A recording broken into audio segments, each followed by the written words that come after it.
So welcome everyone. Thank you for those of you who joined in person. We're going to do a networking event today towards the end, and we're also going to do it online. So for those of you who joined, so that you get to know each other.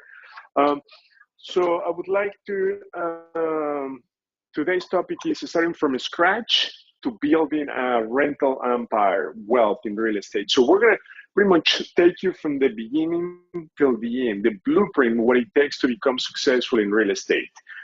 So we're going to start by, and then we're going to make it very interactive. So I'm going to bring up a volunteer from the audience today. So thank you for volunteering, Manuel. So Manuel, if you want to come on over, that'd be great. So we're going to take you, and then we might get a peek on some other people here from the audience. Starting from zero, ground zero. So Manuel, if you want to, here, you can use this. Sure. Hello, everyone. If you want to quickly introduce yourself, that would be great. Yes, my name is Manuel Rico, and I'm here for the first time. I just joined the program maybe about 4 weeks ago. So hopefully I can get some knowledge as far as how to build a rental portfolio. That's basically what I'm interested in. My background is in the accounting field. I have a property over by Midway area. It's a 2-flat. That's what I have so far. So hopefully there's some growth here, the potential that I can build upon.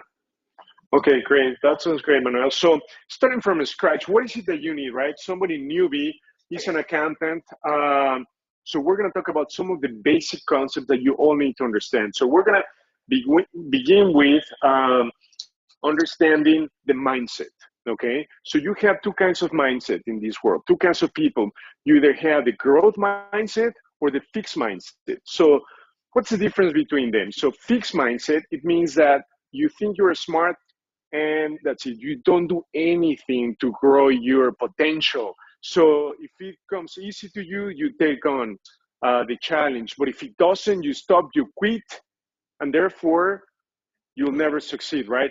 Whereas the growth mindset is somebody that is going to embrace challenges.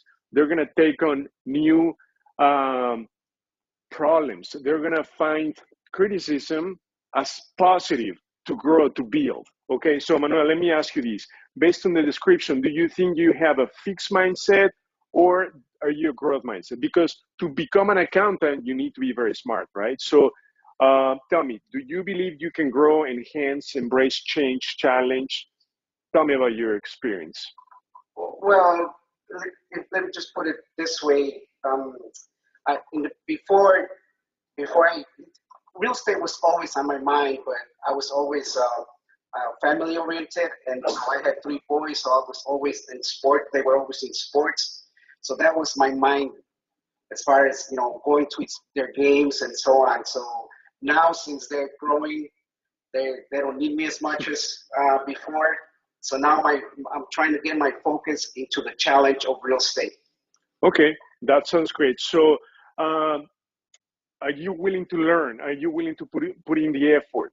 Are you willing? Because let me tell you, mistakes are inevitable, and there's no way you're going to be able to know everything there's to know in real estate, but that is why working as a group, as a team, will help you ease up the path to success. Are you willing to take on the challenge? Yeah, definitely. I think that's one thing that I'm trying to do now. Okay, so that's requirement number 1, being able to take on the challenges, the effort, to build a rental empire as a group. So now the second thing that you guys need to understand, and I'm sure Manuel understands this really well, is cash flow. The concept of cash flow, because guess what? Most people don't fully understand what it means. I'm sure that he does. But when I talk about the cash flow concept, this explains why the wealthy become wealthier and the poor become poorer. And this is something critical that you need to understand. And there are 2 concepts within that. Number 1, debt. Make sure you write these down because these concepts are so critical. Debt and taxes. You've got to understand these 2 concepts. So now, why do the poor become poorer overall? And not only that, but they are in the rat race. So what's the rat race? somebody that works 9 to 5. Okay, they're in a W-2. By the way, you work for yourself, right? You don't have a No, I work at a company. Okay, so you are in a W-2, 9 to 5. W2, yeah. Yes. 9 to 5. Okay, so what they think is that, well, let me tell you, let me rewind and give you a little bit of a background what it takes to become an accountant. First of all, you go to school, get a college degree, and then start working for somebody else. But this is what's really, really, really hard. He's gone through a lot of training, accounting training, finance training, tax training. And he's been working for how many years so far? Too long. Too long, right? And the question is, are you financially free? Are you able to do what is truly meaningful in your life as of today?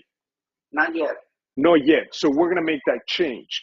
And the reason, and that's what's upsetting to me, right? Because it was also my case that we went to school, we did all this work, we worked for a company, and yet we don't accomplish that financial freedom, or most importantly, that freedom of time. So the reason is why. Okay, because that's how we're trained, we're brainwashed since day one to get a degree, go to school, work for somebody else, and buy a house, get married, have kids, and then what happens next? Are you going to continue to run on the treadmill forever? Is that what we want for ourselves? Life is too short. We need to make the most out of it. We need to do what's truly meaningful in our life. So do you think that running on the treadmill forever will get you there? Of course not, right? So we need to get out of the rat race as soon as possible.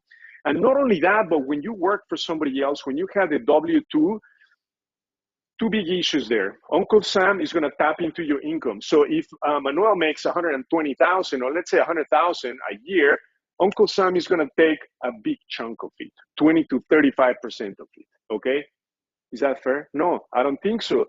Not only that, but what happens if Manuel stops working? If he quits his job, what happens to his income? It goes down to zero. So that's not fair, going to school. So now what I'm going to teach you today is what they haven't taught you in school: how to become financially independent, and most importantly, have that freedom of time. And we're going to use Manuel as an example. Not only that, but we're going to guide him through the process today to accomplish and set a plan for him to become financially independent. Not only that, but have that freedom of time to do what's truly meaningful in his life. Okay, so now let's quickly understand the concept of cash flow and why the richer become wealthier and the poor become poorer. So when you are in the middle class, let's say like Manuel, you get a job, you make income, then you're thinking, I should get a house, and like he's got a rental property near Midway, so he invests in a property. But he buys one, first of all, for his family, and you think it's an asset. But guess what? You've got to understand this between assets and liabilities. If something is causing you an outflow of cash, so if you're paying money outflow, right? So when you buy your own home, guess what? You're paying mortgage, insurance, utilities. So is that an inflow or an outflow of cash? Outflow. Therefore, it's not an asset, it's a liability. You have to pay out money out of your pocket, okay? So that's one thing, right? So what's the difference between then the wealthy and the ordinary investors, right? So Manuel would be an example of an ordinary investor. The difference is that when you buy a house, let's say I'm the investor. If I buy the same house that Manuel is living in, but I decide not to live in it, I have a tenant living there. So when we collect the rent, we're going to use the rent to pay for the mortgage, insurance, taxes. And on top of it, I'm going to be cash flowing, meaning the surplus of the rent is going to come into my pocket. So now, is the money from my pocket staying in my pocket, or is it still going out?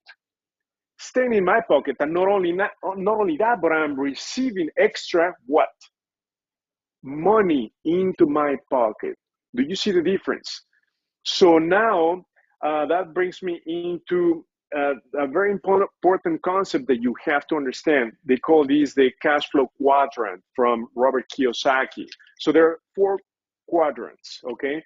And You're going to need to understand every single one of them, and most importantly, pick the one where you want to be. So quadrant number one is where you have a W-2, like Manuel, okay? So you're still working. If you stop working, your income goes down to zero. Second quadrant is where you become independent. Like for instance, Ray, right? Ray is an independent contractor, so he does rehabbing. That's a little bit better. You're working sort of like for yourself, but you're still in the same boat. If he stops working, what happens to his income? It goes down to zero, right? Zero. So it's not the best case because you're sort of like in the same rat race, except that you are calling the hours when you work, when you don't want to work. What, right? And no retirement, right? So the second quadrant, it's not where you want to be either, right? So it seems like you're working and you're becoming independent, but you're not. You still need to work, get up and do something. So now the third quadrant gets a little bit better, Manuel, because that's where you're leveraging from other people's money, other people's time, leveraging from systems already built and successful. Those are called franchises. The problem with those is that they're very expensive to get into. If you want to buy a Subway, Dunkin' Donuts, and so forth, it's very expensive to get into those, $500,000 and up. But at least you're leveraging from other people's time, resources, successful infrastructure. Now, let's talk about the fourth quadrant, and that's where we all want to be, right? So we don't want to be in the first quadrant. We don't want to be in the second quadrant. We don't want to necessarily be in the third quadrant, but we want to be in the fourth quadrant. So the fourth quadrant is where you become an investor, okay? Investor, meaning that you're going to be buying houses, the same as Manuel did. He's buying his own house, but the difference is that you're going to have people working for you, running on the treadmill, as they say, by them giving you rent for the property. And you're going to be using that rent to pay all the expenses and increase your cash flow. So when you have multiple houses, guess what happens to your net worth? It goes up because guess what? Property prices appreciate, cash flow rents over time go up because population grows. So your net worth, your cash flow goes up. So Ray said earlier, well, I don't have a retirement because I'm on a 1099. Well, guess what? When you become an investor or switch over to the fourth quadrant, you no longer need to worry about a retirement plan because guess what? Even if you were to have a retirement plan, like probably Manuel, do you have a 401k or? Okay, yes. So he does. So what happens when you have a retirement plan? You think you are safe, but guess what? When it comes to retirement age, you're going to need to start withdrawing from it. So there's always that fear. Will I have enough for retirement? Right? Will it support my retirement? So what happens to that fund? Overall, when time passes by, the fund decreases in value. So guess what? When you're in the fourth quadrant, you don't even need to worry about that. In fact, you don't need to wait till retirement age, 65 and a half. You can retire sooner. Why? Because you're going to tap into your real estate equity, right? So equity means the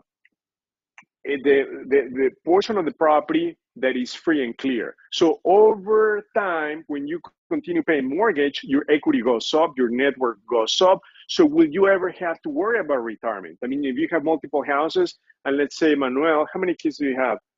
Three. How old is the oldest? 22. 22. So is that a boy or a girl? 3 boys. 3 boys. So if one of his boys says, well, Daddy, I want to get married, will you pay for my wedding? In that case, what is he going to do? Is he going to tap into his retirement? I don't think so, right? So what is he going to say? Whereas if he had an investment property, like he does right now, he's got one in near Midway, he can tap into the equity of that property, do a cash out, pay for the wedding, and guess who's going to pay for that? Not him, the tenant will, because the tenant will continue to pay rent. The rents are going to continue to go up, right? So he's just tapping into his equity. He's going to be able to pay for his son's wedding if he uses the house. So like that, he can pay for college for his children. Not only that, but if he wants to take a vacation, he'll be able to do that. So being in the fourth quadrant is super critical for all of you. So again, being in the fourth quadrant means that you need to acquire rental properties because you're going to leverage from the tenant's time that they're working for you and their money. They are working hard to pay you money, right? So now let's talk about the second aspect that is so critical. The richer becoming richer. One of them is using debt the right way. So if you buy your own house, that's a liability, it's not an asset. But if you buy rental properties, it's an asset because you're leveraging from the debt to increase your net worth and cash flow. That is why the wealthier buys assets that appreciate in value. Let me give another example. A vehicle. If you buy a vehicle depreciates, right? So it's not an appreciating value, an asset. So a typical investor will buy a vehicle, but an investor in the fourth quadrant is going to buy multiple vehicles and have them work as a taxi. So now those vehicles, even though they're depreciating, those depreciations are write-offs, and not only that, but they're generating cash flow. So you see the difference. The wealthy become wealthier because they invest in assets that generate income. That's the key. You've got to invest in assets that generate income. So Manuel is on the right path. Now we need to help Manuel build more of what he's doing, what he started doing, especially now that he has more time to focus on the real estate business. So those are the four quadrants and the concepts of cash flow, understanding your assets and liabilities. Now, taxes. Taxes is another big example of why the wealthier become wealthy. Let me give an example. So Manuel, if you make, let's say, 100,000, how much of that will you have to give to Uncle Sam, roughly? 20%. 20%. So he nets 80,000. Now, if we make 100,000, we're gonna get to keep most of it. Why? Because of depreciation. Deductions. Okay, so he's an accountant. Now, can you explain what depreciation is when it comes to real estate? So a piece of the amount of the house that gets deducted, the house review annually. Exactly. So for instance, if you do a project in the house, let's say I'm going to renovate and do the kitchen, the bathroom, in accounting, they all have a lifespan. So let's say you can depreciate that project in the next 15 to 20 years. So those are equivalent to write-offs, meaning they're going to decrease your taxable income. So you get to pay less. So imagine if you have multiple houses, you're going to be able to depreciate all the rehabs. Not only that, the maintenance, and most importantly, interest on the loans that you're paying. So not only are you increasing your cash flow, you're increasing your net worth, but also it's helping you reduce your taxable income to the point that you're paying maybe no more than 10%. Does that make sense? So not only are you becoming wealthier because you're increasing your net worth, cash flow, but you are paying less taxes. Whereas if you have a 9 to 5, you stand no chance to become wealthy. You will always be capped. You won't be able to grow, expand, have that financial freedom of time and money, right? So that's the biggest benefit of the wealthier: taxes and debt. So those are the two main important points that you have to understand: taxes, debt, and the quadrant. So which quadrant would you want to be? First, second, third, or fourth? The fourth, exactly, as an investor. So we have another example. Vipulsin, do you want to come up? Vipulsin? Okay, Vipulsin? Okay, so he'll be ready in just a second. So now that you understand the concepts, Manuel, what's the next strategy or next step when it comes to building an empire? So you understand that you need to become an investor. What's the next step that you believe needs to happen to get there, to buy more rental properties? I believe it's get to know people who are able to find the right property. Okay, so the next step is to find property. So I think this is the biggest myth in real estate. People believe, or investors believe, to be successful, you have to have obviously a great deal, you have to have funding, and you need to have a basic understanding of analysis, right? But above all, what's most important is, as what Manuel said, have people help you find those properties. In a nutshell, relationships. Okay, you have to be in a team. You have to have the relationships, the key players in the industry that are going to help you grow. In real estate, it's impossible for you to do it all by yourself. Okay, so again, as he said, you're going to need deals. That is super, super important. And then funding. Okay, now to get funding, guess what? You're going to have funding if you have a great deal. Why? Because today there's more money to be lent than deals to be funded. Okay, that because of the shortage of inventory. So right now, if we have a great deal, funding will come easily. Again, you still need the relationships, you still need the partnerships. So Manuel, your objective when you join the deal makers is to grow, acquire a rental empire. So let me ask you this.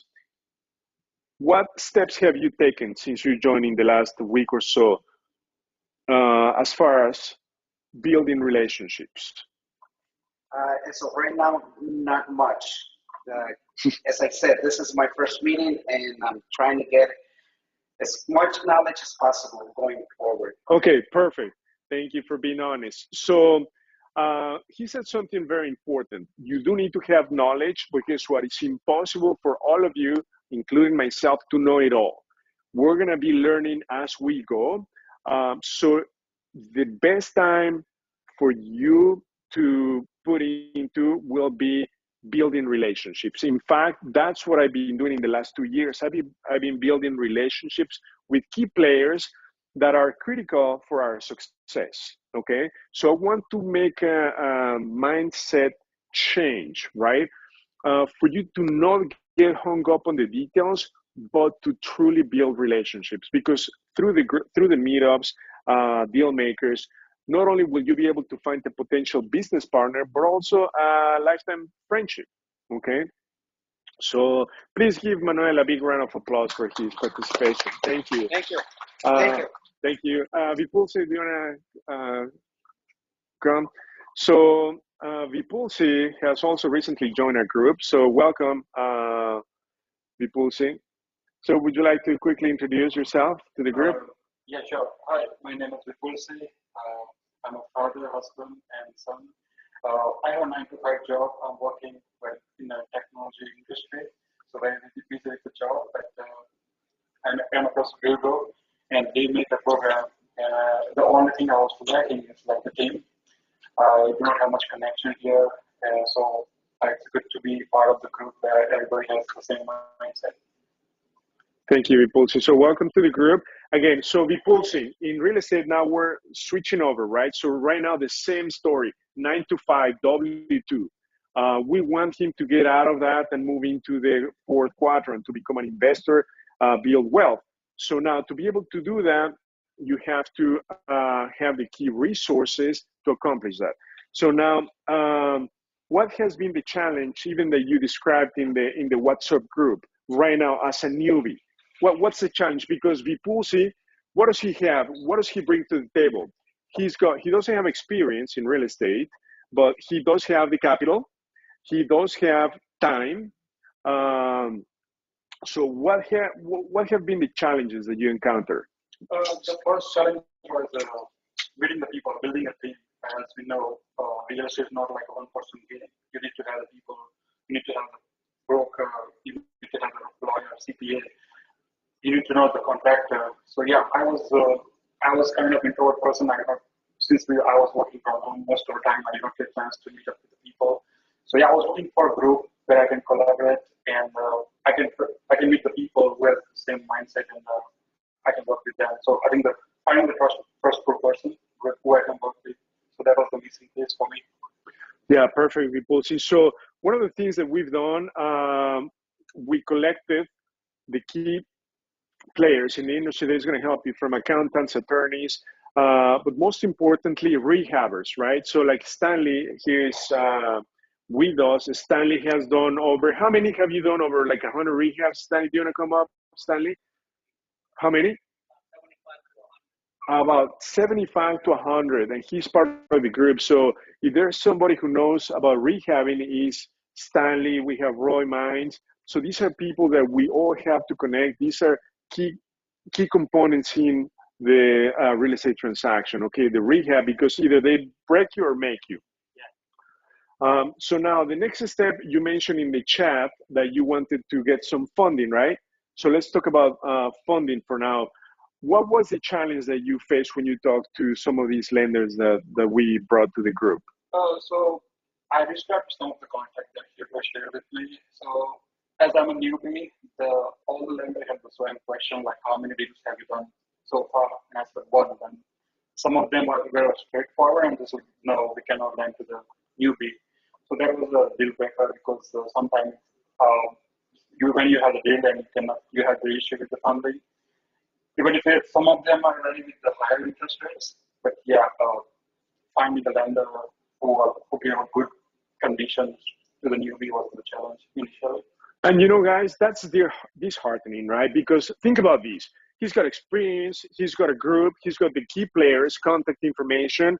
And then when he goes out, even though he's got the capital to buy one property for sure, and have the reserves, they say no to him. And then I've had lenders who told me, Hugo, please don't refer me newbies. I mean, that's so disheartening. So guess what? We found the solution for that. And the solution for that is to make Dllc, Manuel, and many of you look as a pro in the eyes of the lenders. So example is going to be Ron Brock. He's participating. Don't you come forward, Ron? So Ron Brock, he's part of the group, and he is into how many properties right now? 4, right? Not anymore. 1.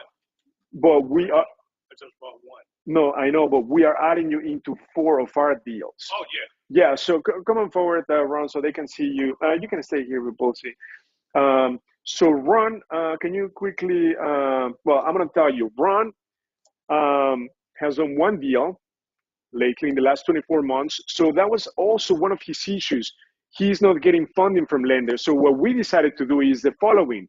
We're buying these properties, we're rehabbing the properties. We said, what if we make them all look as pros in the eyes of the lenders? How can we accomplish that? So when we buy a property, guess what? We're going to create a new LLC, and we're going to add Ron, we're going to add Dllc, we're going to add Manuel, we're going to add every single one of you guys. So guess what? When we sell these properties, they're going to count as a flip on your track record. So overnight, in the next few months, people who have no experience are going to be looked as a pro, because the first question from a lender is going to be, how many deals have you done? If they say none or 1, you know, you're too big of a liability risk. So they don't want to deal with you. They don't even want to give you the best terms. Nor give you any money. And that applies not only for hard money lenders, but also private money lenders. So now we found the way around that. So right now, by the way, we have 4 properties that we're going to put on the market in the next week and a half to 2 weeks. So I want to make sure that everyone who does not have deals under their belt are going to be added. So the way we do it is we created the new LLCs, and we're giving you ownership percentage in the operating agreement. Okay, you become a member. So what that means is that when you go to the lender, they're going to say, give me the address, and then they're going to look up the property address, who the person on the deed is. In this case, is our deal maker LLC, and you give them the operating agreement. In the operating agreement, they're going to see your name with ownership percentage. So that's how we're going to get around that. Because even if you have the money, but don't have the experience, it's a sort of like a deal breaker. Because this is what I realized, especially lately in the last 4 months, that we've been extremely active. We've done over 36 transactions in the last 6 months.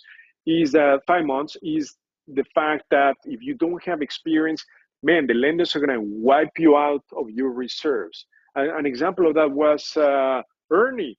This just happened last week, right? Ernie, do you want to come up and share your story very quickly? Maybe he doesn't feel that comfortable, but let me just summarize that. You know, he's got capital, right? He's also new to the group. And then overnight, a few days before closing, he was supposed to bring 30 to 40,000 to closing. Well, guess what? That number doubled. It went up to 70. We just couldn't believe that, okay? And that has, again, a lot to do with experience, okay? Because the deal that he was buying had a lot of equity on the contract for 140, it appraised for 300,000. So that's the big difference, and that we're gonna make that change for all of you, okay? We're gonna increase your track record. So in fact, we sent a message for you to put your name on at least 4 properties, right? Because overnight, you need to have at least 3 to 5 under your belt, okay? So we're gonna try to work on every single one of you to be on the 4th quadrant, okay? So that was one of the challenges that he's facing. So the way we're doing it is we're gonna increase your track record, and on top of it, we are going to partner up with you on whatever piece of the puzzle you need. So let's talk about funding, how we're gonna do it, okay? So for instance, let's say Vipulsi, he's got the capital to buy a property, but the lender is gonna say, well, right now, as of right now, if we give you a deal, we don't wanna work with you, so we're gonna become the guarantor on the loan, okay? It could be myself, it could be Mark, it could be Sixto, people who have a track record. So when we become a guarantor, this is how it works. We buy the property under a newly created LLC that you're also a member of, okay? So since we have the track record, we're gonna get the best terms. We're gonna make sure that you put the least amount of money, let's say 10% down, and that they finance 100% of the rehab. So that's gonna be really good. Now, it's a lot of load or risk on our part, right? But this is how we mitigate it. We're gonna have majority ownership on the property, okay, when we buy it, because in case things don't work out, we have to step in and take over, right? And the way we're gonna do it is, once we fix up the property, then let's say Vipulsi wants to do a rental or run. So we are going to refinance, so we are out of the picture, right? So they're gonna refinance under their entity, but at least we are gonna step in on the purchase and making sure that you get money for the rehab, okay? That's how we're gonna help you moving forward. We're gonna step in with the purchase and the rehab so you get the best terms. Once we fix it up, then we refinance. So now to refinance, you've got to stabilize the property. So what does that mean? All you need to do is get it rented.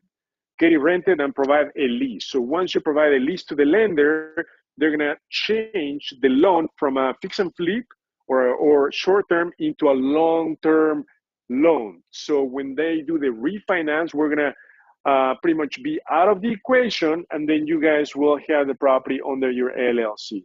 But moving forward, that's how we're gonna do it, okay? So we're gonna be using lenders such as Renovo.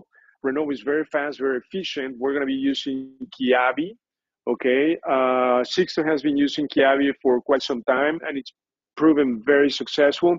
Now, Kiavi only serves the pro tier in Illinois for fix and flips. So what does that mean?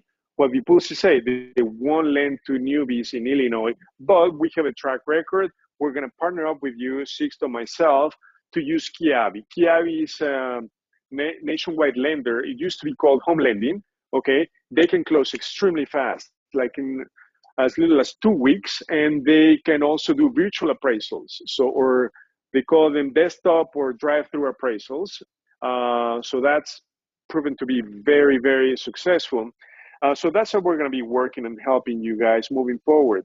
Now, the next challenge that we talked about is finding the deals, right? So how do we find deals today? What have we done to find deals? What's the typical path for you to get a good deal? Can you guys give me an example? Even people online, how do you find great deals today? Off market. Okay, so you have 2 options. Off market, meaning deals that are technically not for sale, or on market, MLS. So right now we're focusing obviously in off market, and also we cannot afford to ignore MLS deals. So for off market, the way we're getting those properties is through relationships. Our key players, our key partners are giving us a batch of inventory off market, like the bus tours that we've been taking you guys. So where does this inventory come from? This inventory comes from key players that buy lots of properties at the judicial auction. So they go in person and they pay cash for these properties, and they need to move them fast. So they work on volume, bulk. So they come to us. Again, relationships. So the properties that for Ernie and Roy and many that you guys have bought have come from off market, because that's where you have the biggest spread. Okay, now the other ones that we have a couple that we bought are MLS properties. You can still find great deals through the MLS. So what is it that we're doing to find those? Okay, so we have a dedicated brokers. We have two that are scanning the MLS. Okay, and they send, we call this a SWOT alert. Okay, that means that the property has potential. We know the purchase price, we know the ARV, the after repair value, and we have an idea about the scope of work. Therefore, when you have those three pieces of information, we know what we should pay for the property, the max we should pay for the property. So right away, our process is to jump on the phone with the listing agent and try to negotiate. Where do we need to be to get this contract? In fact, we got one property on the contract yesterday in Joliet for, I believe, 80,000. Is worth over 180. Okay, there's enough spread. So we're looking for properties that have a spread of about 100,000 from the purchase price to the ARV. There's got to be a spread of 100,000, and the rehab shouldn't be more than 50,000. That's the key. So today, if you guys are interested in that property, we can do a JV. You can. Who's interested in that area, Joliet? Absolutely right. Joliet is a hot market. So if you guys are exactly, so perfect. Joliet is a hot market right now for flips, for rentals. So if you guys are interested, we already have that property on the contract as of yesterday, and then we can do the partnership on the funding if you need to, so that we get this moving ASAP. Okay,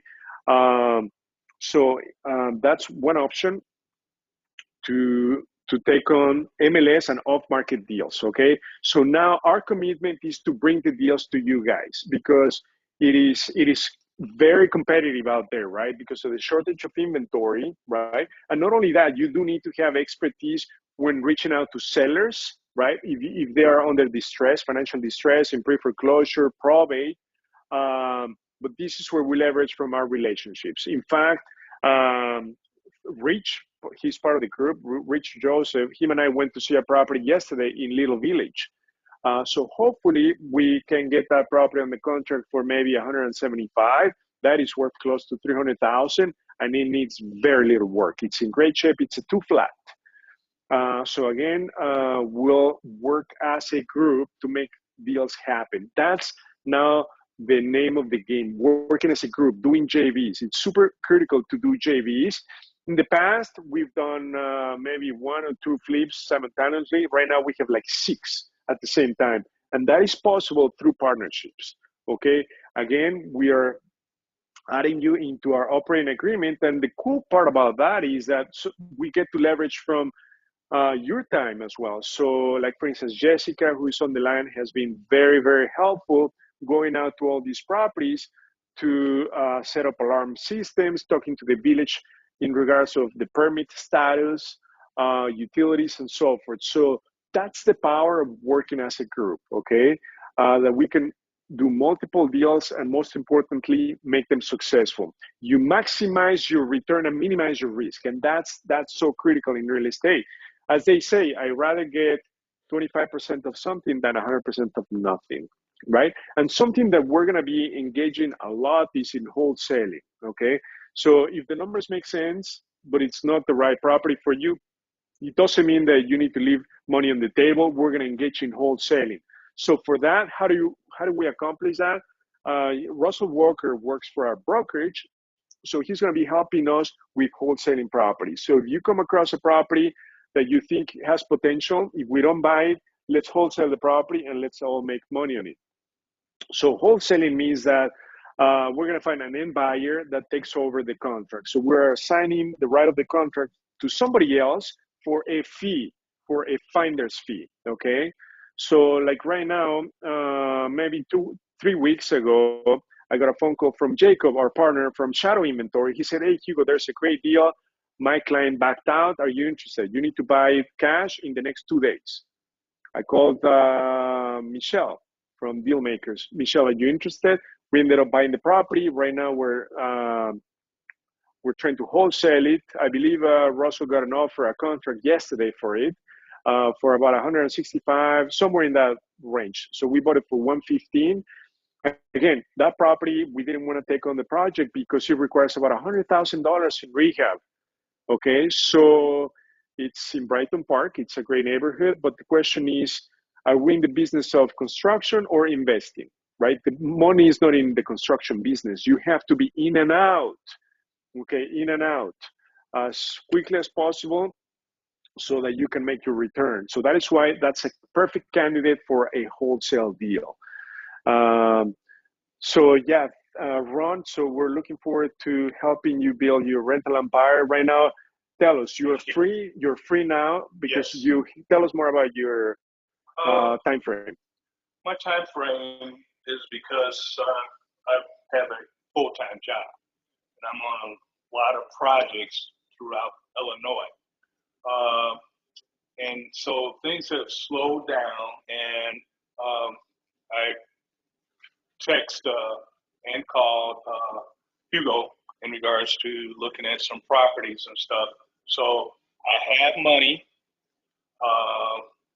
and I'm willing to do partnership or do properties myself where I could do flipping or let's say buy and hold and rent. So I'm gold on this product, and so I like it. Perfect, guys. So yeah, Ron, what about a year ago or so, you got a big inheritance, right? So Yes. overnight, boom, now he became a capital partner, right? Yeah, that was because of my parents. They passed away, and I had my parents going to a trust, and we had a condo, which is my parents.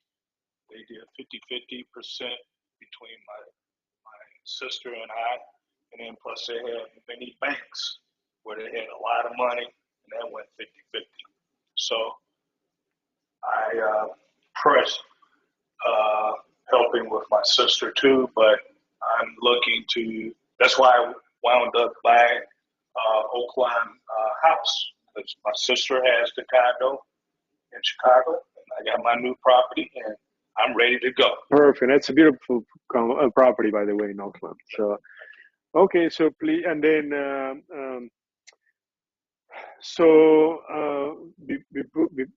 be pushing.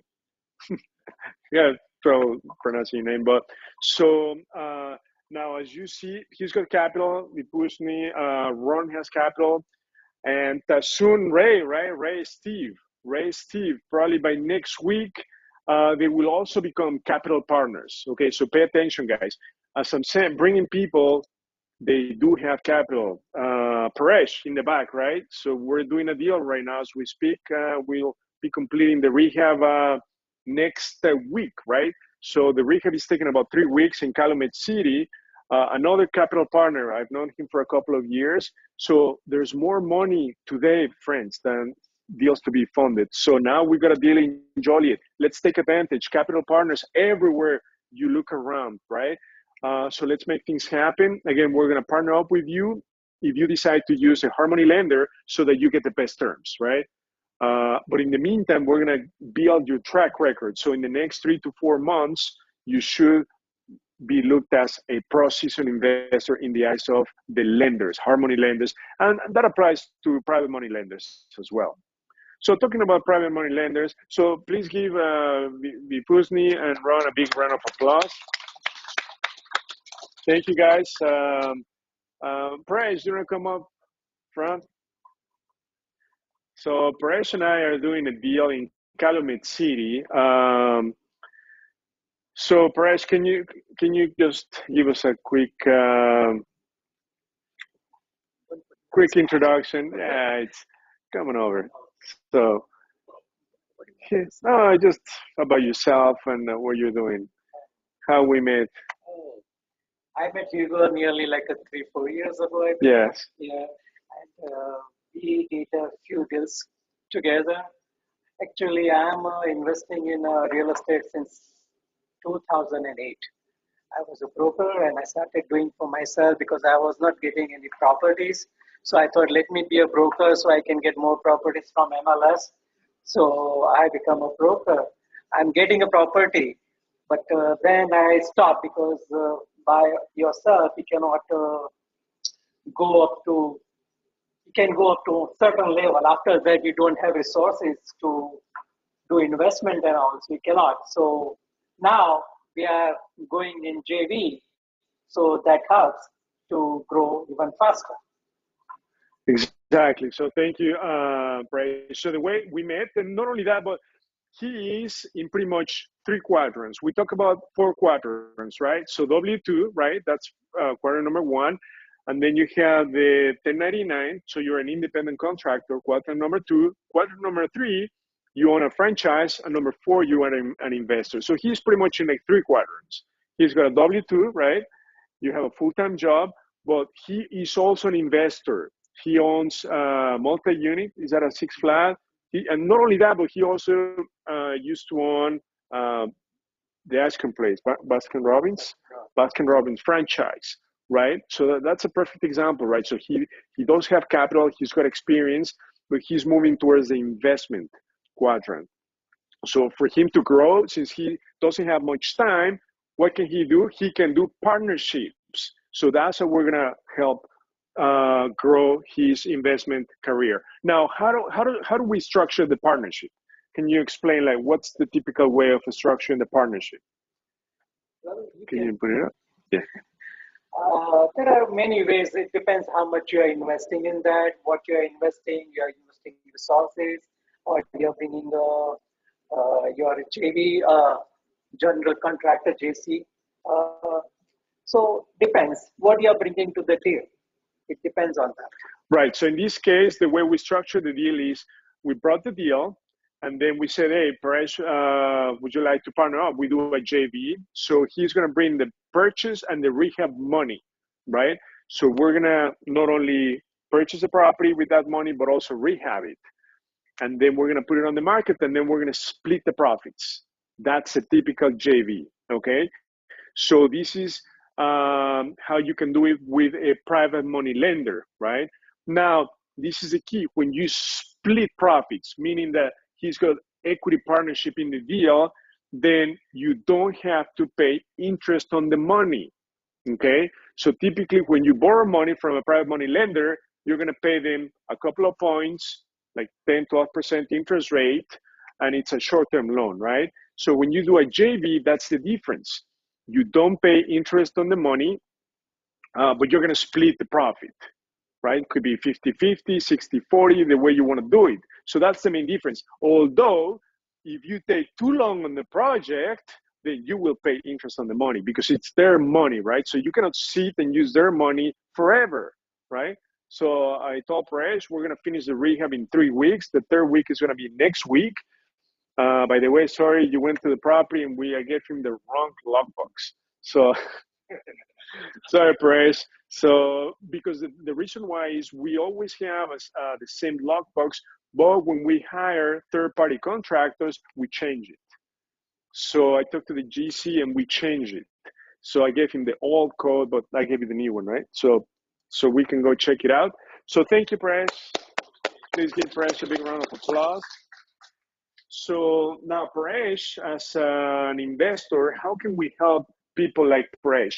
Not only will he make more money or a bigger return on his investment, right? Because if he's having his money sit in the bank, he's not making any money, it's losing money. So instead of even making a return, he's gonna make more, 2-3 times more than that by doing equity partnership, meaning that we split profits. And then how do we make money? Because we're leveraging from other people's money, right? We're not putting money out of our pocket. So we give up equity, so everyone wins. It's about making a win-win. So instead of putting all our money and getting 100% of it, we rather do multiple deals, have very little money stuck in deals, but be able to split the proceeds. Does that make sense? So that's how you can structure funding. either using a hard money lender that we can help you if you don't have the track record, or help you in the group deal makers, partner up with people who do have the capital, right? So that you either pay them interest on their money and then you run with the project, or do equity partnership. So they bring the money, but then you split the profits. Okay, and then you have to have a time frame. Let's say the project will be for sale in the next, it'll be sold in the next 3 months. If it doesn't sell, then you're gonna need to pay interest on that money, right? Because it's opportunity cost that he's giving up for, or they're giving up for their money. So that's as far as funding. Now, rehabbing, it's the biggest pain of all investors. Biggest pain with all investors. So how can you keep the rehab on their budget in a timely fashion in today's market conditions where materials have gone through the roof, right? And the same for labor. So Stan, can you come to the group? Stanley is one of the most experienced rehabbers in the Chicagoland area. If there's anybody who understands and knows the ins and outs of rehabbing, is Stanley. So he's done a lot of rehabs for other people, but now he's switching over to doing rehabs for himself. And before, he didn't have much money at all, right? And this is an example of being in the construction business. Guys, don't take big rehabs because that's not where the money is. Imagine he can take on $100,000 rehab, but now he chooses not to. Why? Because the money is not in those projects. In fact, it's where you lose your shirt if you don't know what you're doing. And these are people who know, they're in the construction business. But then again, he switched over to the capital. Now he's a capital partner, right? He's got the funds, he's got the money. But tell us about yourself, your success stories, and now your new approach, because he's extremely active lately. He's doing a lot of JVs. So please tell us about yourself, Stan. Yeah, I'm on 4 or 5 with Hugo, where we're a partner. Just he's doing the rehab. I'm doing a couple rehabs for deal makers. Before that, I was in Mastery. I did about 50 rehabs for them. And just seeing all of 50 rehabs, the people that didn't make as much money was, like Hugo said, the ones that did the big, huge rehabs. And it's not necessarily the rehab. More things can go wrong, plus the time involved. Sometimes you think it's 6 or 9 months, it could take a year. And that eats up your profit to where you barely break even. And that's not the good way to do it. The best way is in and out, a month, 2 months at the max, 3 months at the 3 months at the max, right? Exactly. So yeah, that's what I learned from that. And now I'm just trying to find some and get the ones under my belt so I can go to the lender with 4 or 5 under my belt. That's basically the biggest, hardest problem now. But like anything, you just knock out the problems and get to the end goal, pretty much. Exactly. So now he's switching from working for investors and seeing them make money. Now he's switching gears. He's got capital now. He's got experience. So it's a perfect fit. Now he's doing a lot of partnerships with many people, right? So now he's getting a piece of the pie. And that's what you should all be doing. And doing a partnership with a GC, it's like a no-brainer, right? Because can you imagine, you minimize your risks to the bottom? Because if they have skin in the game, do you think they're going to let the project go sour? No way. They're going to make it very successful. So let's quickly talk about rehabbing. Where do investors need to put their money when they do rehabs? The kitchens and bathrooms. That's what my company specializes in, is kitchens and bathrooms. Kitchen, bathrooms. What's a typical cost for a new kitchen and bathroom? Labor and materials. Standard kitchens could be anywhere 7,000 to 10,000. Depending on what you want. I've worked for people that they want it to be top of the line out of the magazine. Which I try to tell them, if it's a rental, you don't want to do that. Go regular. But they insist. They come and show me the picture. And same thing with the bathroom. Just do basic. Don't, especially the first one. I'm doing one for a guy, same thing. He says he's going to do the painting. He's going to do the flooring. I said, well, he says, well, on YouTube, it's easy. I said, yeah, there's half a day he said his knees hurt, so I ended up doing the other half of the floor. But what would be the typical cost of doing a rental bathroom? A rental bathroom is about 5 to 7,000 for a bathroom. Now, where should investors not spend or overspend money in the rehab? Where you're not going to get your money back. Where would you tell them, hey, just cool down? On the appliances, you get an appliance package for $3,500. You can get one for $2,500. So it's $27. That's an extra $1,000. With the ice maker and all that, you don't need all that stuff if it's a rental. Appliances. Finish in the basement. Hey, Ray, do you want to come up? So Ray, come on over. So Ray, he's also another contractor. He's got a lot of experience. He works with his brother, Steve. So you guys, let's talk about rehabbing. So come on over. Would you like to introduce yourself? Just come on, squeeze in a little bit. Yeah, come on over, Steve. Shall we? Yeah, exactly. So doing a partnership with these guys is just the best way that you can maximize your return and minimize your risk, okay? So tell us more about how you keep your rehabs on their budget. How is it that you do it in this challenging market where the prices of materials have gone through the roof? Well, for the most part, I mean, we don't really do full rehabs, on a house. We just do remodeling. People might want their kitchen done or a bathroom or stuff like that, where you're doing a bathroom right now, and trying to keep them from using the most high-end stuff. If it's personal property, the people are going to want to use, then they're going to want what quality they want. But if they're trying to do something for a rental project or something like that, you need to minimize your expenses and not, overspend on stuff that's least important. If you can repaint your cabinets, that's a great way to save money. Finding the right kind of flooring that suits your needs without going through the roof on expenses. And, it's like, we've remodeled a basement before, but it's not, it's if you're going to rent a place, you don't really need to do that, so. Good point. So no basement, guys. That's not where the money is. You can just clean it up, paint it. So kitchen and bathrooms. What about garages? What's your thought on garage? On a garage, basically, probably insulating and drywalling is not a good way to spend money.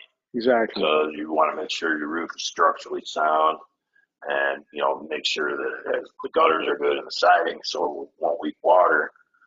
But really to, go, and that's something that a homeowner would do after they purchase the home, most likely, if they want to make it into, a nice workshop or something like that. So, yeah, right. What about, can you quickly cover the different systems, HVAC, plumbing, electric? I got guys for that. We don't really, I do electrical myself, but yeah, as far as, making sure the panel's up to date and that sort of thing. And a lot of times if you're getting into opening walls, an inspector's going to come and tell you if you got, BX running all over, they're going to tell you that you need to replace that with pipe.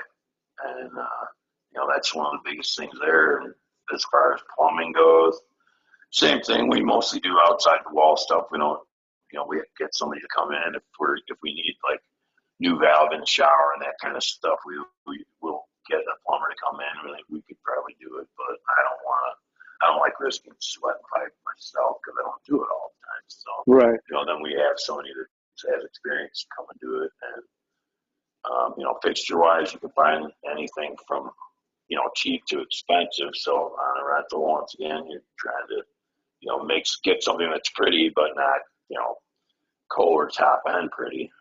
So, there's a lot of ways that you could go on that. But like I said, we don't really do a lot of plumbing. Okay. Rough plumbing, anyhow. So. What's your take on it, Stanley? Pretty much the same thing.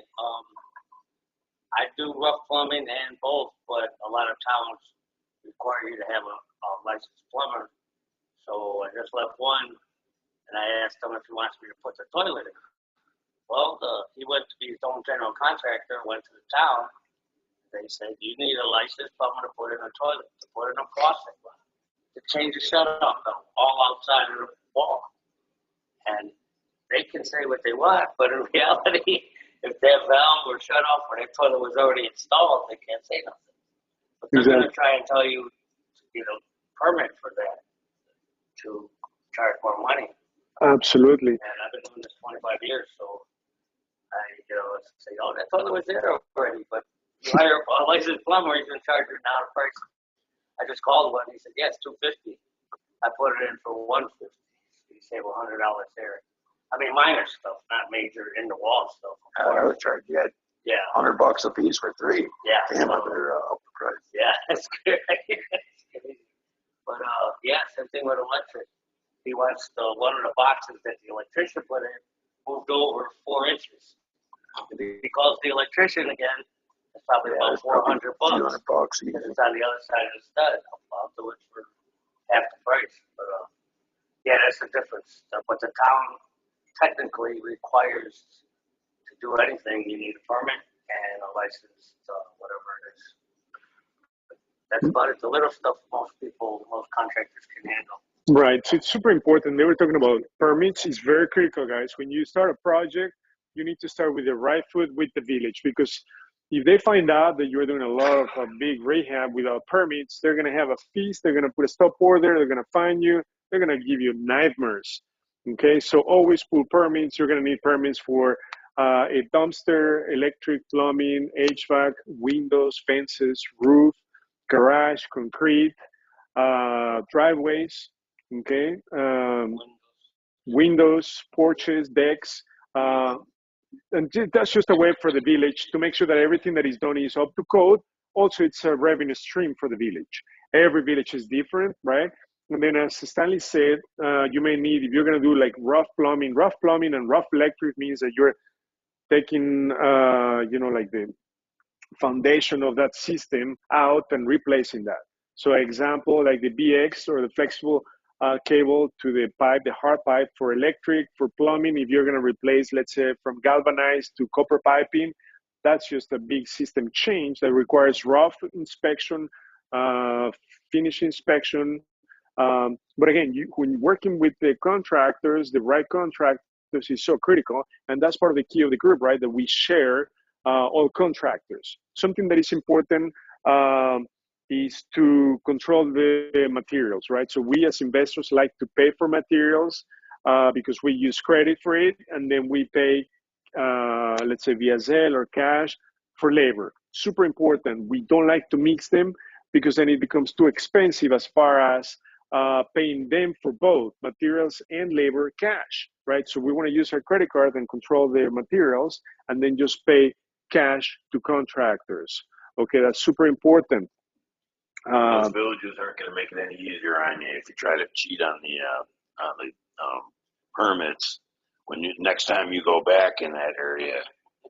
Yeah, exactly. So as he said, make sure that you are in good standing with the village because they'll remember you. Okay, so that's and then when it comes to rehabbing, something that is very important for us is that you work with somebody reliable that can take the project and run with it. If I need to be there every single day to babysit and see the progress, you're working with the wrong contractors, okay? They need to take on the project and then to completion, right? From pulling permits, everything, okay? So that's something important, and then they need to give you a time frame. So this is gonna be done in such and such time. So how do you deal with, let's say, delays? Because oftentimes you don't see certain kind of worms until you open up the wall. So how do you deal with delays and in your case? Just got to be honest with the customers, let them know and, show them here, you got this going on and, this is going to cause a delay and there's nothing that could be done about it. Just keep them apprised of what's going on so that they can be comfortable knowing that, you're on top of the situation. Exactly. So that's super critical communication, right? And not only that, but guys, please make sure that you keep track of every single receipt, any money that you pay for materials and labor. Like I was on the phone with Paresh yesterday. He said, hey, Hugo, how much have we spent on it? And then what did I do, Paresh? I sent him a text with a link to a spreadsheet that has every single expense. And then we have a folder where we upload all the receipts, every single receipt. So you are in control of the budget. So up to date, he knows we spent, how much have we spent so far? 19,000. So far, the estimate is going to be about 35 or so, but we're up to date on that, right? And that needs to be backed up with receipts, because guess what? When it comes time to tax time, we're going to need to provide the accountant with a profit loss for the entire year. And then you also need to keep, in case you get audited, proof of receipts, right? Because you are filing the deductions on all these projects. So make sure that you have that up to code for your partners, for accounting purposes, and so that at the end of the project, you keep track of expenses and it's easier for you to do the split of the profit, right? So we also have a deal going on with Sixto in Verret, the property in Elmhurst. We have the same thing, right? Sixto, we have a spreadsheet up to date on everything that we're spending. Now we just need to also include the cost of the current cost, right? On a monthly basis. And then for that, we can also bring partners. We have another partner that is helping us with carrying costs. So you can become very creative. You partner up with the GC, you partner up with capital partners, and then if you need extra money for carrying costs, like you need to pay the interest-only loan on a monthly basis, utilities and so forth, you can bring a third party into the equation. You can also pay them interest on that money, right? Like 12% interest. So that helps you manage multiple projects and keep your reserves high, right? So that you leverage more from other people's money. Does that make sense when it comes to rehabbing? Also, you need to use certain experts when you do rehabs. So they do the entire remodeling, but they're going to rely on electricians, plumbers. For windows, you need a window guy. Countertop, you need a countertop guy. Roof, you need a roofer. HVAC, you need an HVAC. So, but they are going to oversee the entire project. They're going to call the resources, and they're going to be in charge and accountable for the completion and success of the project, okay? And the cool thing is that they're both also capital partners. So doing a JV with them is like a no-brainer. So thank you very much. Please give them a big round of applause. Okay, you have a question, Sixto? Question, sorry. The windows, do you put it on the SOW of the exterior, or you put it on the SOW of the interior? The what? Sorry. Oh, We give it to the window guy. right. So the windows, yeah, we give it to the window guy. So a window is going to be like, really do much windows ourselves. right, so. I got my roommate does a lot of windows. Please give them a big round of applause to Stanley and Ray, okay? So far we've covered deals, we covered funding, right? Now we covered the biggest pain, right, for all investors, which is rehabbing and construction, but we do have the crew, we do have the resources available for you. And now the next step is partnerships, right? So how do you structure partnerships? Please pay close attention to these, because there are going to be multiple ways, but I'm going to tell you how we do it. Sixto, do you want to come up, please? So Sixto is a broker. He's a very experienced investor. We have a couple of deals going on, but Sixto, welcome. Would you like to quickly introduce yourself to the group? Okay. So my name is Sixto Robles, and my wife and I were both doing this with deal makers. I have experience in all sorts of things in real estate, because I started back around 87 when we got married, and we said we don't want to rent from no one, so we went out and started with a 2-flat. And from 87 to 2004, 2008 actually, I got to over 203 units that I was managing myself. Already had sold some, bought some, etc.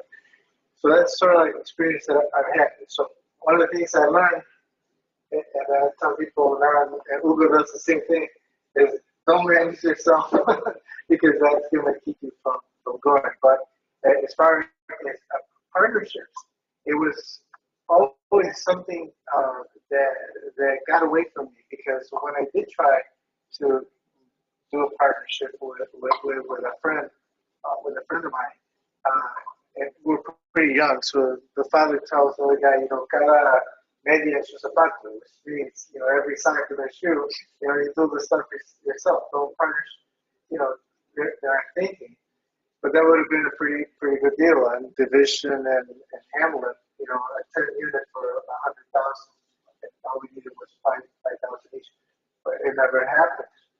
So, but throughout the years, there's always deals. No matter if the market is down, Right. or the market is exploding, there's always deals to be found. But you have to be in the game. You always have to be looking, talking, building relationships with people, and just getting to know other people. Because there might be a great deal, and then I can't do it, and I pass it up. We could bring it to the team. Says, hey, how can we do this? I envision that at some point we can do like even tenants in common, or ticks, which could be, we could buy 100-unit building, something like that, and then we could buy it all together. It's just partnering. Partnerships, right? And of course, there's more detail than that. But yeah, I mean, the last few deals that I've done with using partners. Exactly. So let's talk about partnerships. Okay, super important. Please pay close attention. Write these down. And then, as Sixto says, the key is for you. There's a deal that comes your way. Boom, you jump on it, and then you just bring the right people to the equation. So let's talk about the partnership that him and I have. So first of all, this property in Elmhurst, it's an A neighborhood. David Myers got it on the contract for $220,000. Okay, so now he brought that to us, and then we said, okay, let's do the deal, because that property is worth 400 or more, right? So we said, okay, how do we structure these? So what pieces of the puzzle do you need for a JV, for a joint venture? You need the deal, okay? You need the funding, meaning the loan. You need money for the reserves. Write these down. You need the construction. Yep. And then the holding expenses. Okay, so 5 points. Again, make sure that we have these down. You need the deal. You need the loan. You need the construction. You need the reserves. And the holding expenses. Okay, so how do we structure these? 220,000 purchase, right? So that's quite a lot. So we said, okay, let's bring somebody that is going to get the loan with the best terms. Sixto is going to get the loan. Now, who's going to put the down payment? To close on that property, you need 30,000, and then you also need to start the rehab. So Sixto is going to get not only the loan, the purchase price is going to be 220. So with his track record, he's going to get a loan that is going to allow us to bring only 10% down. And then what about the rehab? The rehab ended up being 80,000. So the bank is going to finance the rehab, but you need to start the rehab yourself. Once you complete a milestone, then you can request a draw, right? But in the meantime, you need money to start the rehab, buy materials, pay for that. So we said, you get the loan, you get the money for the rehab, but now we need another partner. So we brought in Lisa and John to bring in the reserves for the purchase. So they brought like 30,000 to closing, 35,000 to closing, and they brought like another 35, 40,000 to start the rehab. Okay, so that's one partner, two partner, Lisa, and then what about the construction, the crew? Then we stepped in. So ChicagoDealVault, we said, we'll do the rehab. So you have so far 3 partners. Now we said, what about the carrying cost? Every month you need to pay for that kind of loan. It's about $1,700 per month, just for the interest only, plus utilities. So you're looking at about $1,800 to $1,900 per month, right? So who's gonna pay for that? So then we brought in a 4th partner, our James, right? So he's going to be helping with the carrying cost, meaning paying the interest only loan and also the carrying cost for the utilities and so forth. So about $1,900 per month. So that's how you can structure a deal. But this is a high-end, expensive property. That is why we brought more partners. And then, so once you brought all the partners, how do you split the profits? Who gets what? How do you get compensated for that? So in this case, Sixto, who becomes the personal guarantor on the loan, and the rehab is going to get 40% of the profit. The crew or the person doing the work, the rehab, is going to get 30%. And the other 30% goes to the person bringing the reserves. Lisa and John are going to get 30%. And then our James is going to get interest about 12% or more. I think it's more. Yeah, maybe a little bit more, 12% or so. He's okay with it. Yeah, 12, 15% on that money. Okay, so everyone wins, and then at the same time, you minimize the risk, you preserve your reserves. That's just a way to structure the deal. Another deal is with, like the one we have with Paresh. Somebody brings the deal, so you bring the deal, and then they bring the money for the purchase and the rehab. Okay, but you're gonna bring the deal and do the rehab. So you're gonna go typically 50-50 or 60-40. So like, for instance, we have another partnership with Marshall in Markham. It's a 3-bedroom, 2-bath with Christine from Dealmakers. So now we brought the deal. It's an MLS deal. We bought it for 65. We're gonna put in about 35,000. It's worth a little bit over 130. So how do we structure that? Same way. We buy the property using Christine's money, and we rehab it using Christine's money, but we will take on the project. We will rehab the project. So we're gonna go again 50-50 or 60-40 on the split for the profit. And then who puts the property for sale? That's the easy part, right? So we're brokers. We have a brokerage as part of deal makers. Your partner might be a broker. We also work with Frank Montrose. So we have Randall here in the room. He works for Frank Montrose. So we have used Frank's team to put properties for sale because, yeah, that's what they're really good at, getting you the top dollars. So, yeah, make sure that you connect with Randall if you have not met him. He works for Frank. Example of that, we did a flip near Midway on a property that we bought for 120. We put in about 35.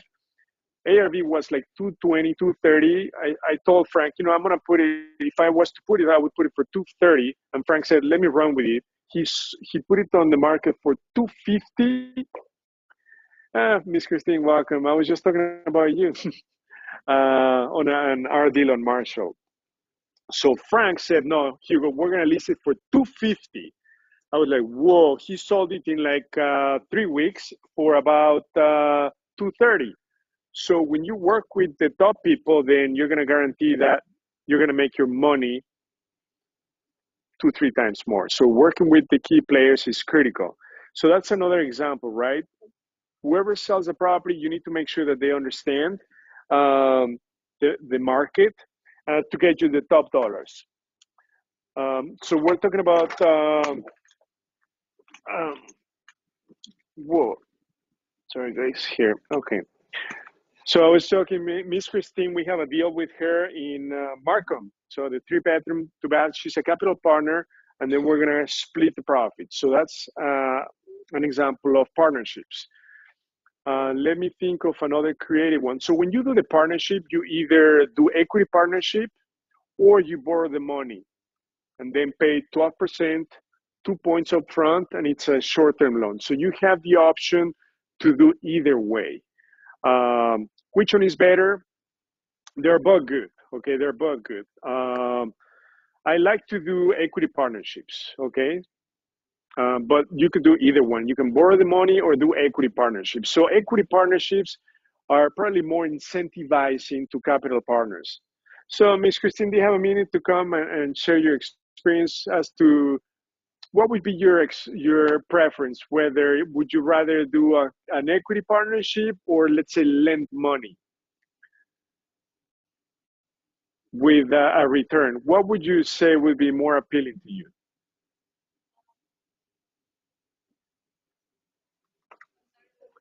Okay, so the question is, on an equity partnership, would you rather do an equity partnership or let's say lend money for an interest, let's say 12%? Equity partnership, right? Equity partnership. So absolutely, it's going to be more incentivizing to your capital partner if you do equity partnership. And the reason why is because if you pay interest on the money, let me give an example. If they give you 150,000, the first month, how much are you going to pay? 2 points, meaning two percentages is going to be 3,000 plus the interest is 4,500 just the first month. Every month thereafter, 1,500. So if the project takes 3 months, you're going to pay just interest only 4,500, and then 2 points plus 3,000, 7,500 for 3 months. But if you sell the property and then you make, let's say, 40,000 and you split it in half, each make 20,000. So would they rather make 7.5 or 20,000? You see the difference? So if you have no experience, right, not too many deals under your belt, then you might propose equity partnership, right? Because that's going to incentivize your capital partner. But if you have experience, you can just borrow the money. It's up to you. Either one works really well. So please give, do you want anything to say? Yeah.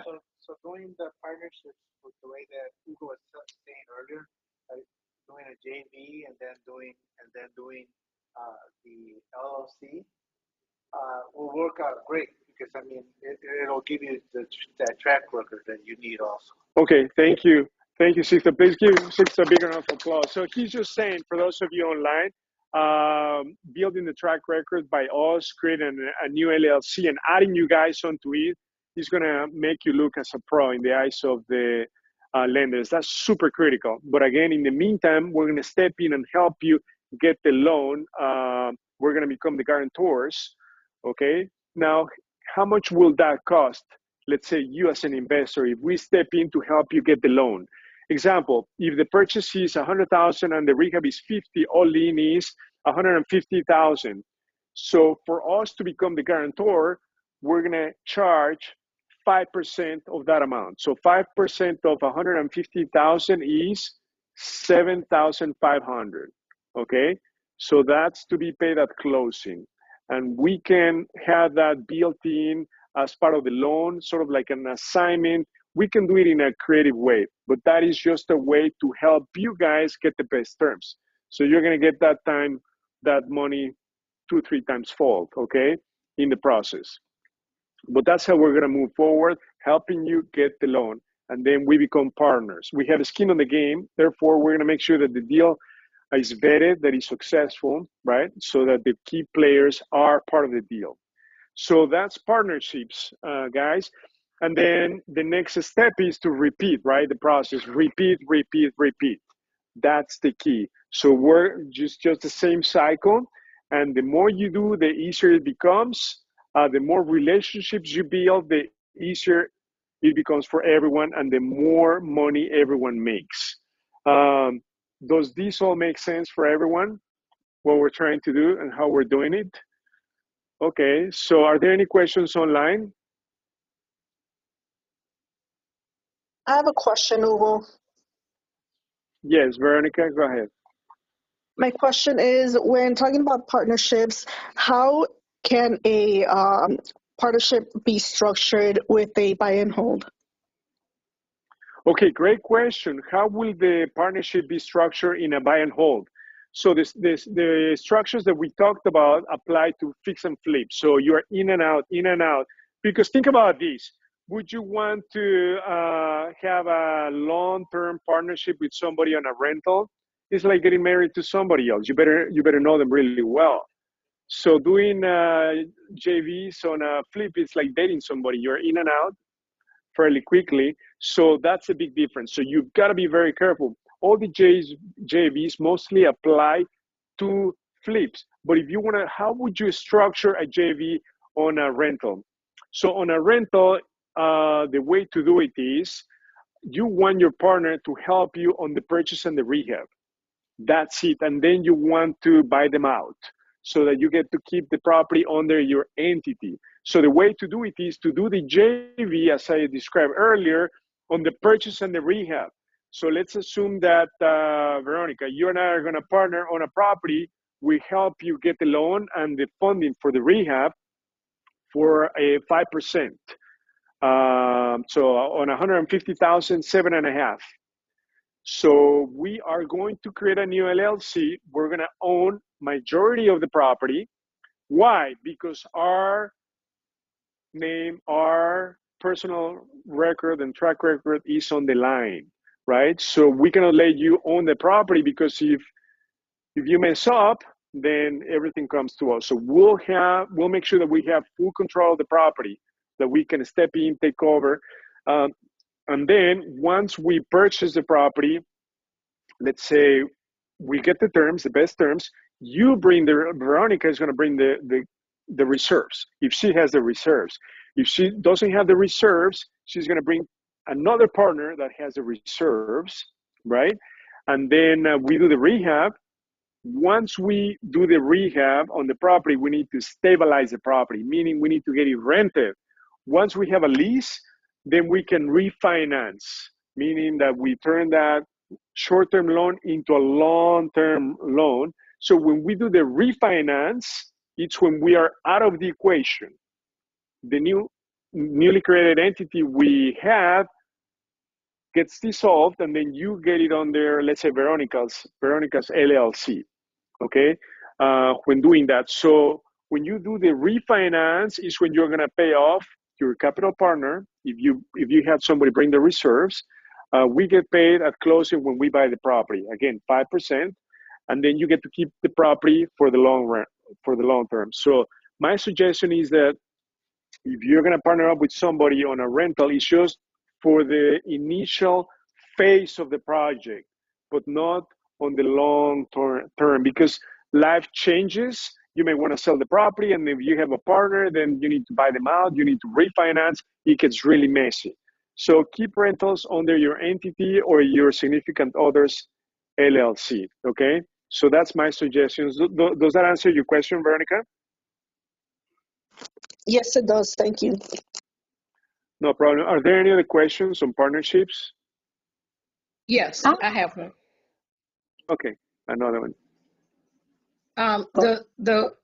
The question that I have is, so if you're looking for a capital partner, you talked about doing either equity or they just be the lender.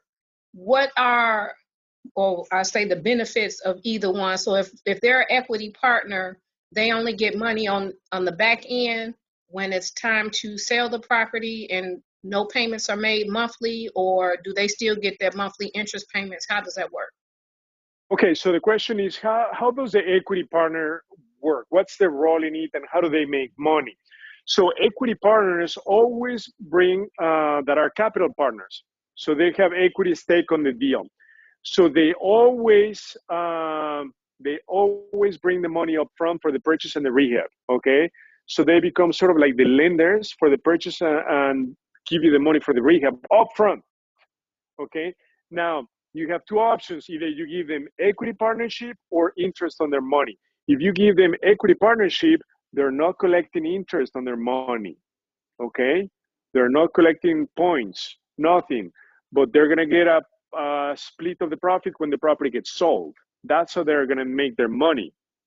Versus just getting a loan from them, then they're gonna get points and interest only right away, every single month for your capital partner. Does that make sense, Jessica?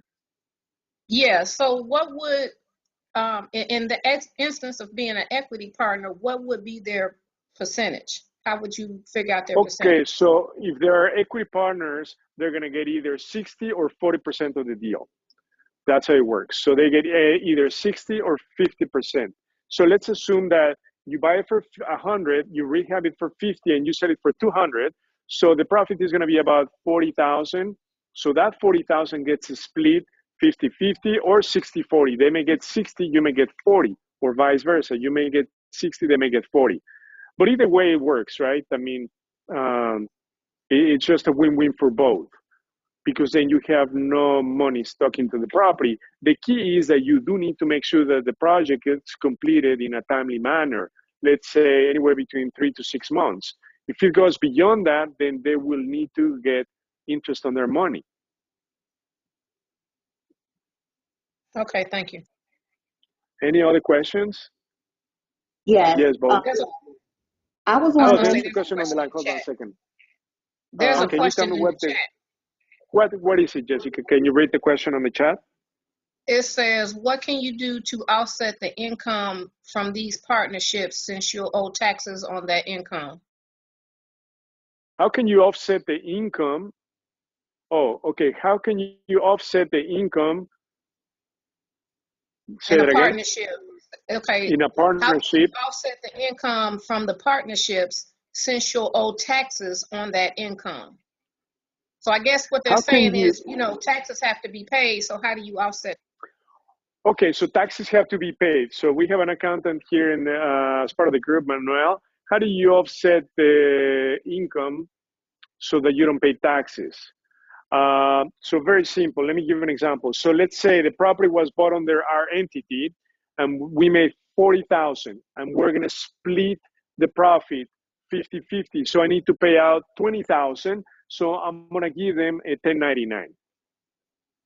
So that counts as a write-off for me. So 1099, is that correct, Manuel? Yeah. So 1099, so that you don't pay taxes on the full 40,000. You only pay taxes on the 20,000. So that's how you can. They said great. That answered their question. Yeah, perfect. Any other questions, anybody? Yeah, Bo? Can the equity partner also do the reserve purchase and rehab? So can the equity partner also do the reserves and the rehab? Absolutely. Yeah, if they do everything, then they're going to be entitled to more than 50%. If they also do the rehab, then they're going to be entitled to 70-80%. Yeah, and then the person bringing the deal may be entitled to only maybe 10-20%. Yeah, person bringing the money and doing the rehab is going to get at least 70-80. And then also, too, can you explain the process of being added to the LLC? Okay, so how do we add you guys to the LLC? We already created the LLC. So we have the Articles of Incorporation. We have the operating agreement. So we are adding you to the operating agreement as a member, and we're giving you ownership percentage. So that's how you are added into the deal. When we sell that property, then it's going to count as a track record for you. What do we have to do cost-wise? What does it cost to be added?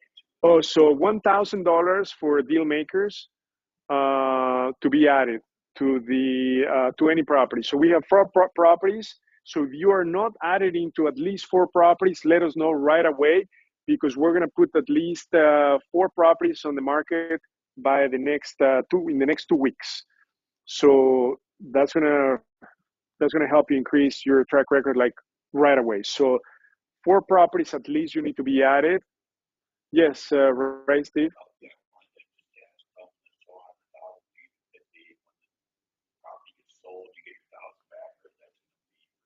Yeah, it's just a fee. It's just a fee. So the question is that refundable? No. Once the property gets sold, but you know what? Let's say on 4 properties, let me give you the return on investment. On 4 properties, you're going to spend, let's say, $4,000, right?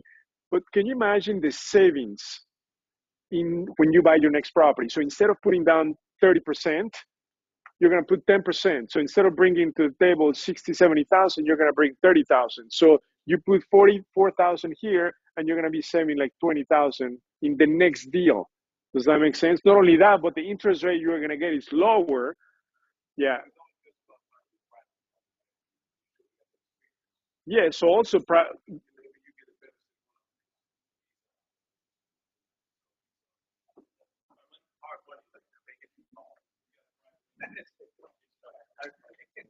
Yeah, so this applies also for private money lenders, okay? So because they're gonna ask you for experience, so you wanna make sure that you prove that you do have experience, okay? So it's just the best investment that you can ever make, and nobody is doing this.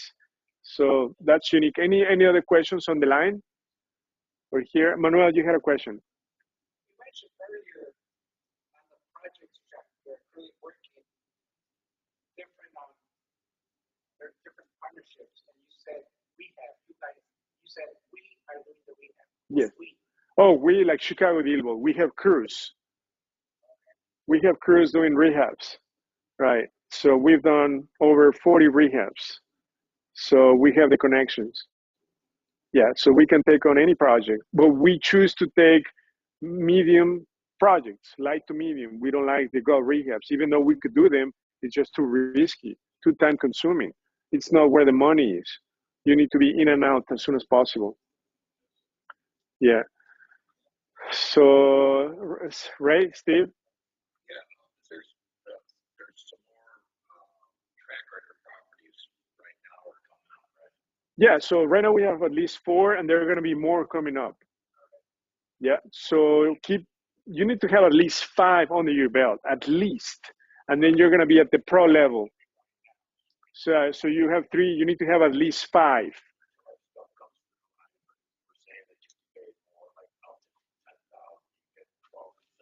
Yeah. Correct. Yeah.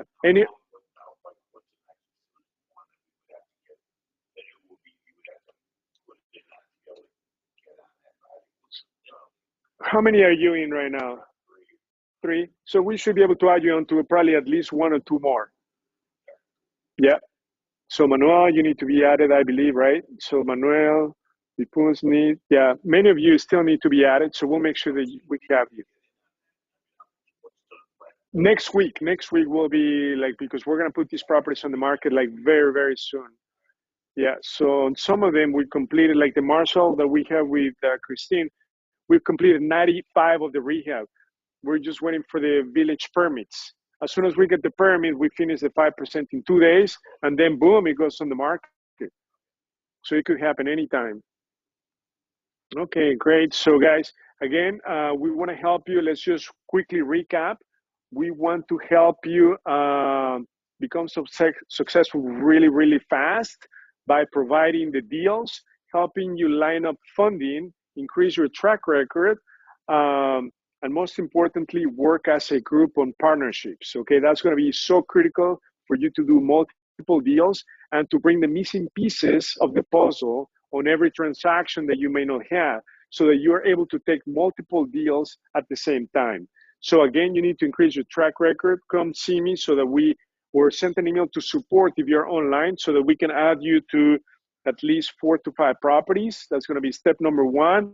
If you're still not part of the deal makers, please schedule a one-on-one call with me, either over the phone, in person, or via Zoom.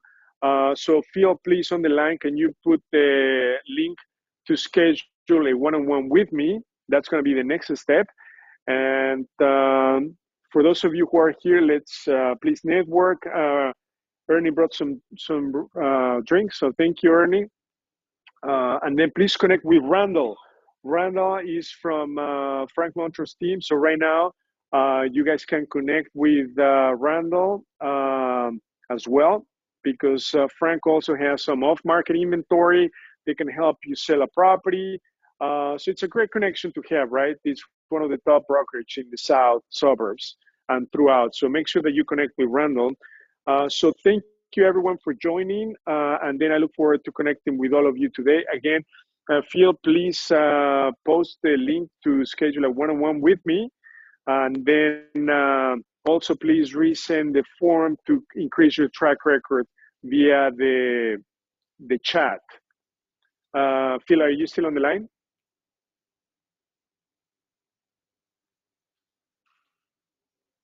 Okay, yeah, he'll do that. Perfect. So thank you everyone for coming. Thank you everyone on the line for joining. I look forward to making you more successful and helping you achieve your dreams, whatever that may be. We're here to help you. Okay, so thank you, everyone. Thank you, everyone online.